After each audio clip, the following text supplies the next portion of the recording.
Deputy Martin Heydon. I thank the Minister for taking the time to take what is a very important topic here. First of all, my thoughts are with the staff and their families of Bord na Móna on what has been a very difficult day, and an awful lot of these people are my constituents. I think a lot of people hear Bord na Móna, they think of Bogs and Offaly, but there's 330 administrative and management staff, one of the biggest employers in the biggest town in my county, in Newbridge. And those people, as well as the 70 or 80 jobs down in Kilberry at the Peat Moss plant, they've known this day has been coming, but it's also a very difficult week also. And part of my frustration is around the fact that we had a big announcement of a range of reduction in numbers that was going to be sought yesterday, but we didn't have the package to go with what will be sought under voluntary redundancies. I would have much preferred if people going home last night to sit down with their families and talk about the future had that level of detail, because it is a very difficult time, and there are some of those who will be thinking of taking a package, and there are others who want to be part of Bord na Móna's next phase as they move to an economically and environmentally sustainable future. But for this to work, we obviously all want these redundancies to be voluntary. For them to be voluntary, that package needs to be generous enough. It needs to be in line, to my mind, with what other semi-states have recently received in the likes of RTE and on PUS, to make sure that it is worth people's while and it takes account of the service that they've given to the company, and also in terms of the upheaval that they would face in trying to change roles. Also, Minister, I'd like you to touch on what supports the state can give to the company itself and to those staff, both existing and those thinking of leaving, in terms of supports from Europe and the just transition to a low-carbon world international fund. What supports are there that we can do as a government in every way to ensure the future viability of the company as they look to move from brown to green, but also with those staff, both existing and thinking of taking a redundancy package? Chairman. Next Deputy Minister. Well, first of all, I'd like to thank the deputies for raising this, and I absolutely recognise the concern that all deputies have expressed about the impact of this potentially on families who are affected. What I would have to say is Bord na Móna, as you know, is a commercial state company with a mandate to develop the Midlands region, and I believe that they are taking the appropriate steps now in a timely way to set out a strategy that takes into account their obligation to operate in a decarbonised economy. They've recognised this, and they're taking the necessary steps to ensure that there will be employment opportunities and that they will continue to be drivers of economic development in the Midlands.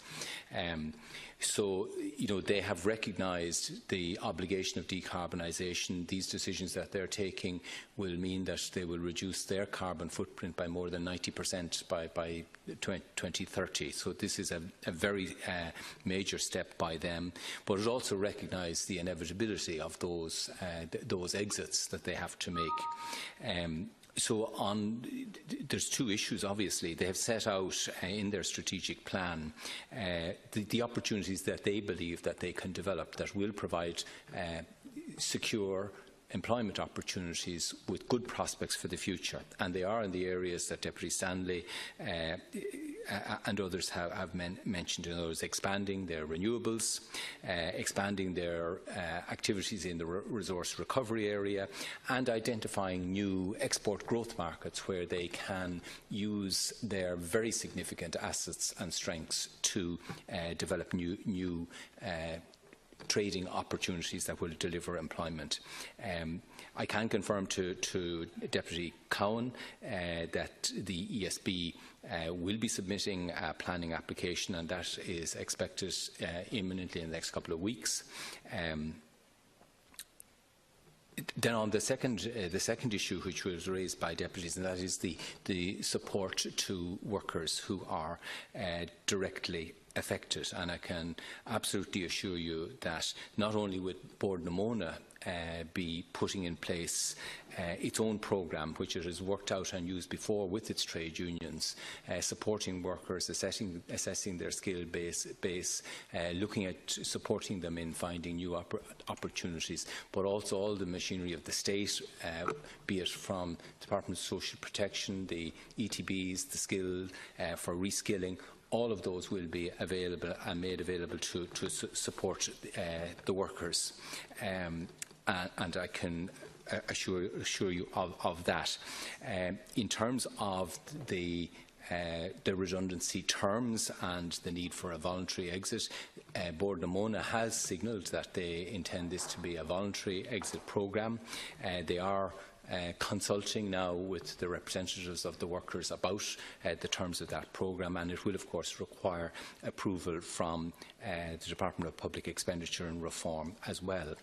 In terms of ensuring that the state does everything to support the future building of the economy in the Midlands, I can assure you that the Bord na Móna will be working with the Implementation Committee of the Midlands Regional Action Plan for Jobs. It will be working with local authorities and ideas that come forward from them.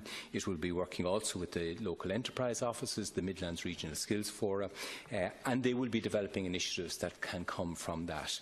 Such initiatives can be enabled through the 1 billion Rural Development Regeneration Fund, which has been published by government, but also can be developed through regional enterprise funds of Enterprise Ireland.